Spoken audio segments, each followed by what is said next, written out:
Hi, Dr. P here, and I'm going to talk about collaborative game design, which is not very common. And by this I mean games that are credited to more than one designer.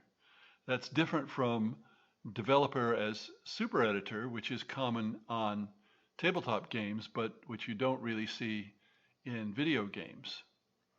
In other words, I'm talking about people who work together to make the game happen rather than the case where a designer designs it and then a developer as super editor takes that game and modifies it so one comes after the other. They don't work directly together, although they may make comments to each other and so forth. So I decided to think about this in terms of books. The well-known series The Expanse has two writers collaborating, and they write chapters from different points of view of certain persons. So one writer takes one person, another writer takes another person, which is an interesting way to do it. I'm sure then that they read each other's work and make suggestions and so on.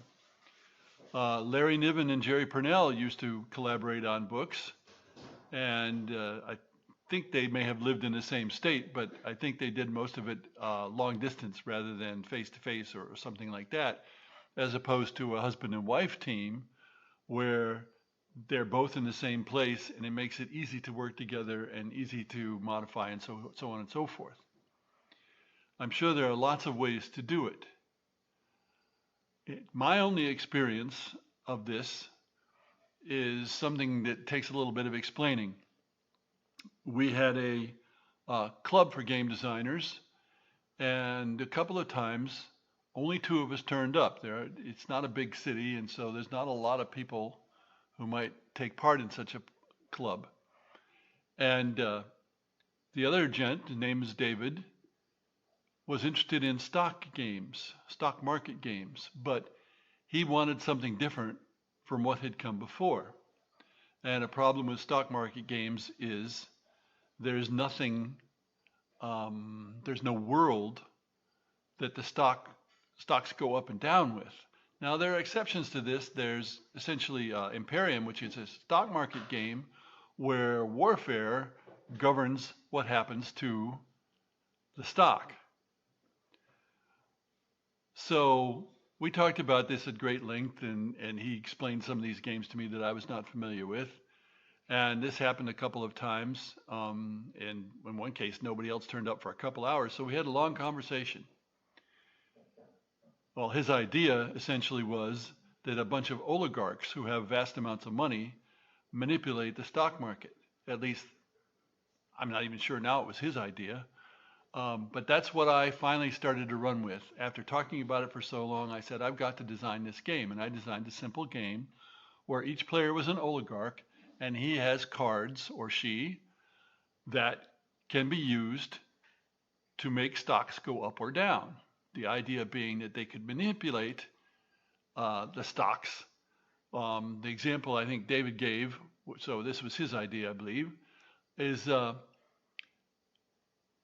aircraft being shot down over Ukraine quite a while ago, and that some oligarch had caused that to happen in order to manipulate the world stock market.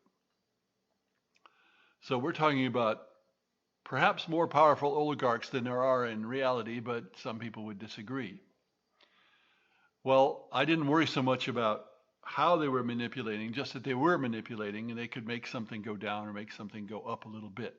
And these cards were all played secretly and mixed up, and then they were read out and the stocks went up or down, and the players had already decided what they wanted to buy and what they wanted to sell.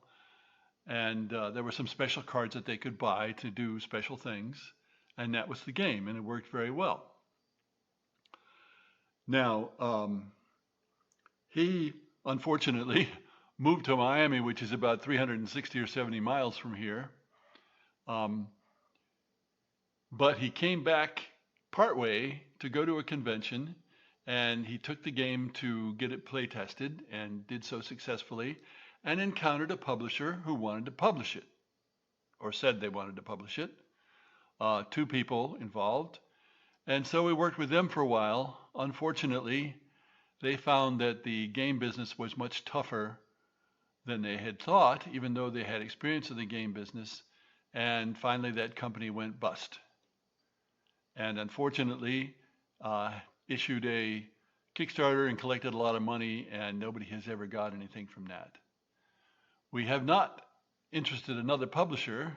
I tend not to uh, try to get people to publish this particular game because I have a lot of other games, and David lost interest in it, and he's designing other games, and so it's kind of an orphan, which is a pity because, as I say, it's quite a good, simple, short game. Not the sort of thing that I would have designed on my own, even though most of the actual design of the mechanics comes from me, because it was informed by David's original idea and input.